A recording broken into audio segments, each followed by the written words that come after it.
Right now, somewhere in the world, an artificial intelligence is writing a song.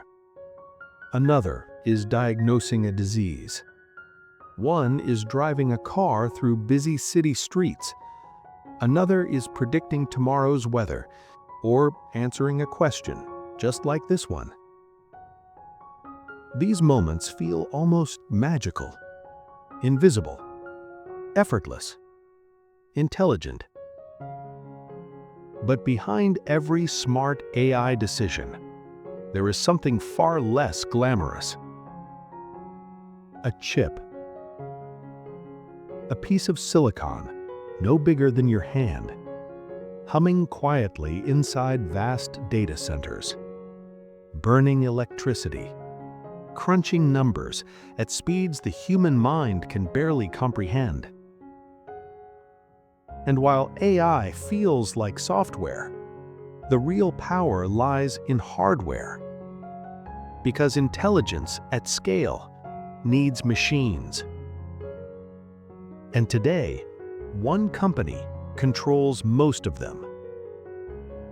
Not Google, not Apple, not Microsoft. NVIDIA. Just a few years ago, NVIDIA was known mainly for gaming graphics cards. Gamers loved them, engineers respected them, Wall Street barely noticed. They powered immersive worlds, high frame rates, stunning visuals. Important, but niche. Then, AI exploded. Suddenly, those same graphics processors turned out to be perfect for something else. Training neural networks, processing massive amounts of data in parallel at extraordinary speed. Almost overnight, NVIDIA wasn't just a gaming company anymore. It became the backbone of the AI revolution.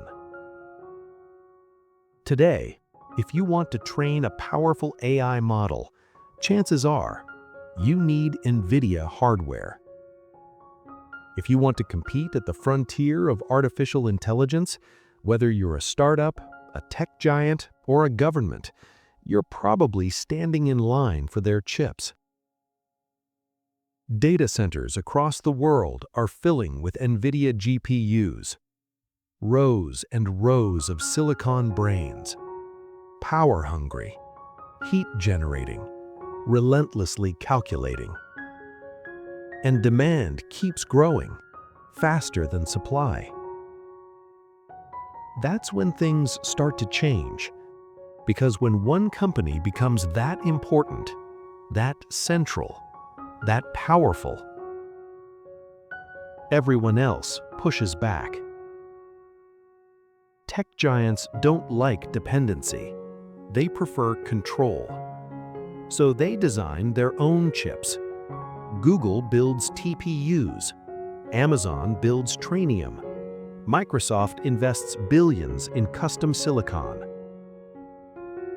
Startups look for alternatives, more efficient designs, cheaper solutions, anything that avoids standing in NVIDIA's shadow.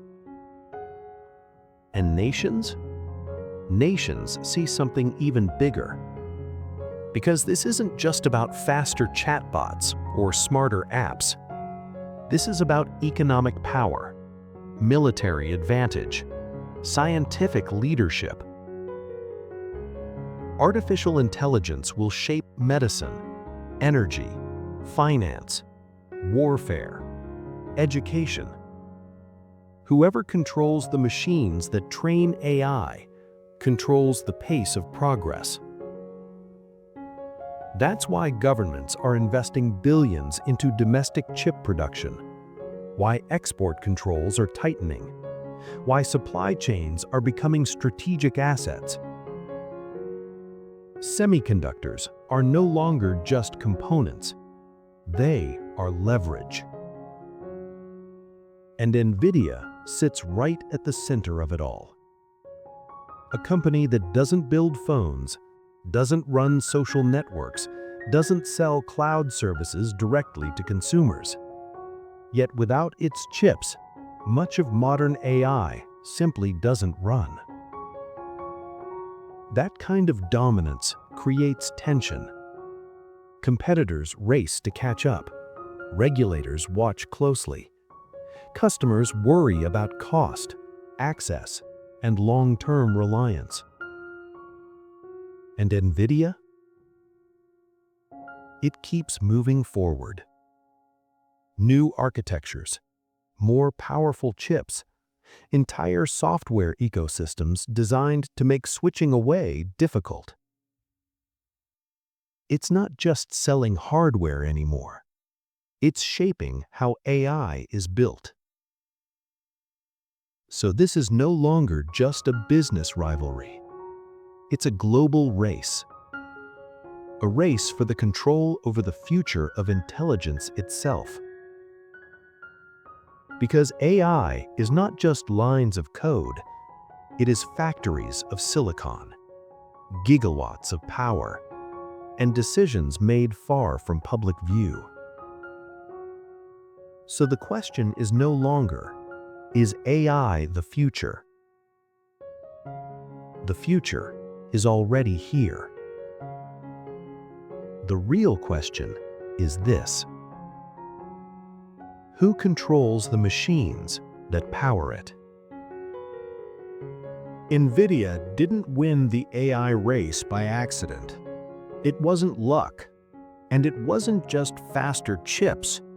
It was timing and vision. To understand how NVIDIA became one of the most powerful companies on Earth, we need to go back, not to artificial intelligence, but to video games. In the early 2000s, NVIDIA made a strategic decision that most of the industry overlooked. Instead of focusing solely on traditional CPUs, central processing units, NVIDIA doubled down on GPUs, graphics processing units. Unlike CPUs, which handle tasks one at a time with extreme precision, GPUs are designed to perform thousands of calculations simultaneously. That parallelism was perfect for rendering graphics, lighting, textures, movement, all the things that make video games immersive. At the time, that's all GPUs were known for, but beneath the surface, something far more important was happening. Those same calculations, matrix multiplications, vector operations, parallel workloads, turned out to be exactly what artificial intelligence would one day need. While most tech companies remained obsessed with CPUs, NVIDIA made a bold bet. GPUs wouldn't just power graphics, they would become general-purpose computing engines. That idea was radical and risky. Then came CUDA. CUDA, short for Compute Unified Device Architecture, changed everything. For the first time, developers could program NVIDIA GPUs directly, using familiar languages, and apply them to problems far beyond graphics. Suddenly, GPUs weren't just drawing pixels, they were solving equations, simulating physics, analyzing massive datasets. Researchers noticed. Universities adopted it. Professors began teaching CUDA in computer science courses. PhD students built their research on it. And quietly, almost invisibly, NVIDIA was becoming embedded into the foundation of modern computing. When deep learning began to take off in the late 2000s and early 2010s, something remarkable happened. The algorithms were ready. The data was ready. But the hardware? The hardware was NVIDIA. Training neural networks required enormous amounts of parallel computation, exactly what GPUs excelled at. And because CUDA already existed, researchers didn't need to start from scratch. NVIDIA wasn't catching up, they were already there. By the time companies realized AI was the future, NVIDIA had spent over a decade building the ecosystem. Not just chips, but software, tools, libraries, drivers, documentation, and developer communities. Today, training modern AI models requires thousands of GPUs working together, entire data centers operating in synchronized parallelism. Some of these training runs cost tens, even hundreds of millions of dollars, and at the center of nearly all of them is NVIDIA. This dominance created something incredibly powerful: lock-in. Once you build your AI systems around NVIDIA's hardware and software stack, leaving becomes extraordinarily difficult. Your code is written for CUDA. Your workflows depend on NVIDIA libraries. Your engineers are trained in NVIDIA tools. Switching platforms isn't just expensive, it's slow, it's risky, and it can set you back years. That lock-in gives NVIDIA something few companies ever achieve: not just market leadership, but structural dependence. Competitors can build faster chips, they can offer lower prices, but replicating an ecosystem built over 20 years, that's far harder. NVIDIA didn't just sell hardware, they sold a future and invited the world to build on top of it. And that's how a company once known for gaming graphics became the backbone of artificial intelligence and one of the most valuable companies in human history. When one company controls the tools of a gold rush, everyone else eventually starts asking hard questions. Why are we renting when we could build? Why are we dependent on a single supplier? These are not abstract concerns. They are questions of cost, of leverage, and of long-term control. For more than a decade, NVIDIA has quietly positioned itself at the center of the artificial intelligence revolution. Its graphics processing units, originally designed for video games, proved uniquely suited to the demands of machine learning. Parallel processing, massive scale, unmatched performance. As AI models grew larger and more complex, NVIDIA's hardware became essential. Training foundation models, running inference, powering everything from recommendation engines to autonomous vehicles. Demand exploded, and with it, NVIDIA's influence. Cloud providers bought GPUs by the tens of thousands. Startups built entire companies around CUDA. Researchers optimized their workflows for NVIDIA's software stack. Slowly, almost invisibly, a competitive market began to resemble a dependency. That is when the questions began. Google was one of the first to push back. Instead of relying entirely on NVIDIA, it designed its own silicon, tensor processing units. Not general purpose, not flashy, but highly efficient for Google's internal workloads. Amazon followed. Custom chips for AWS. Not to replace NVIDIA everywhere, but to reduce cost, increase control, and avoid being locked in. Microsoft chose a more cautious path. It invested heavily in NVIDIA, deepening the partnership, while quietly funding internal alternatives. Because in an AI-first world, no hyperscaler wants a single point of failure. Even NVIDIA's old rivals were forced to respond. AMD accelerated its push into high-performance AI hardware. Intel, once the default choice for computing, scrambled to adapt to a world where CPUs were no longer enough. This was no longer about innovation alone. It was about relevance. And then governments began to pay attention. Because AI hardware is no longer just technology, it is infrastructure, it is strategy, it is power. Compute determines who can train advanced models, who can deploy them at scale, and who must rely on others to do so. Supply chains became political, export controls tightened, national capability turned into a priority. AI compute is shaping the global balance of power in the same way oil and electricity once did. And yet, despite rising competition, massive investment, and growing scrutiny, NVIDIA is still winning. Today. Why? Because building a chip is hard. It takes years of design, billions in capital, and near-perfect execution at manufacturing scale. But building a chip is only the first step. What truly separates NVIDIA is the ecosystem. The software, the compilers, the libraries, the tools that developers rely on every day. CUDA didn't just make GPUs faster, it made them accessible.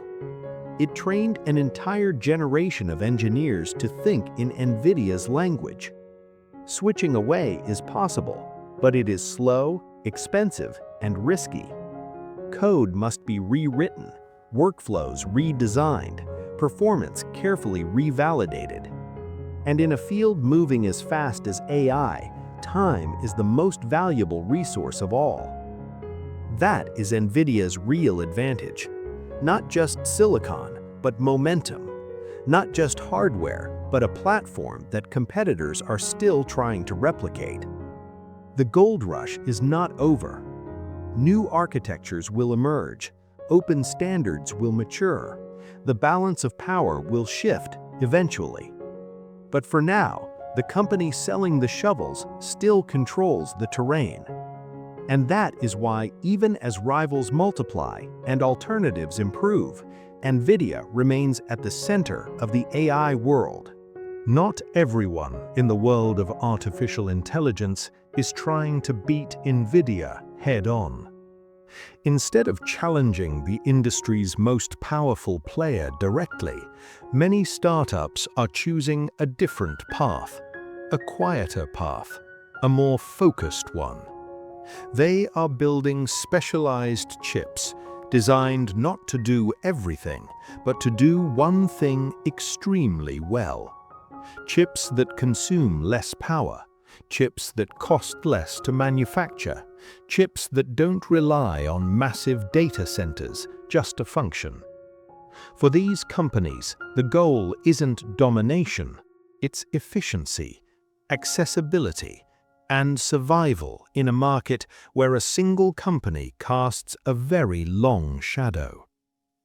At the same time, another transformation is unfolding, not in hardware, but in software. Open-source technology is slowly breaking down barriers that once kept AI development behind enormous budgets and elite institutions. Frameworks are being shared, models are being refined by global communities. Optimizations are being built in the open, not owned, but contributed. Together, specialized hardware and open software are reshaping the battlefield. Because this war is no longer just about raw power. It's about access.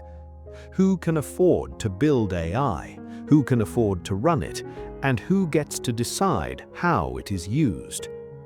The outcome of this battle will shape more than stock prices or corporate rankings. It will decide how expensive AI becomes, how widely it spreads, and ultimately, who controls it. If one company dominates completely, progress may be fast, but concentrated. Innovation could accelerate, yet remain confined to a few powerful hands. History tells us that monopolies rarely prioritize fairness.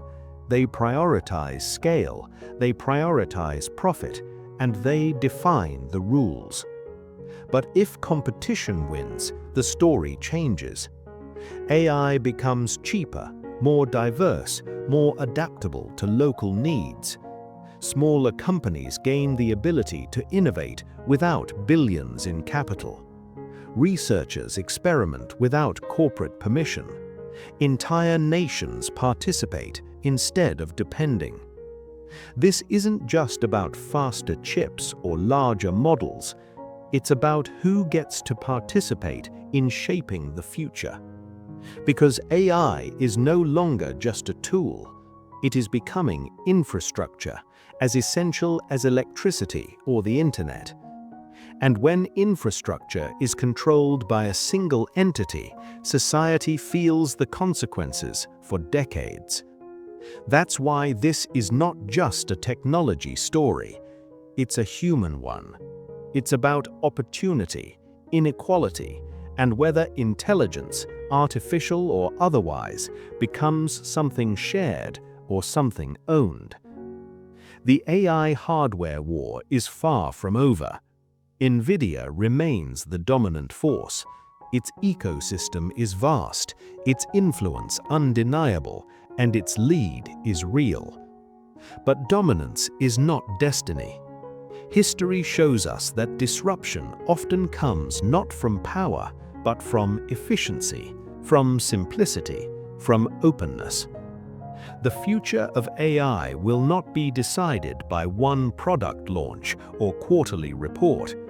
It will be written slowly by engineers, researchers, policymakers, and users across the world. Every decision made today will echo for decades. So the question remains, will NVIDIA stay on top, or will the next AI giant rise from an unexpected place? If you found this breakdown helpful, like the video, subscribe for more deep tech documentaries, and share your thoughts in the comments, because the future is still being written, and we are all part of the story.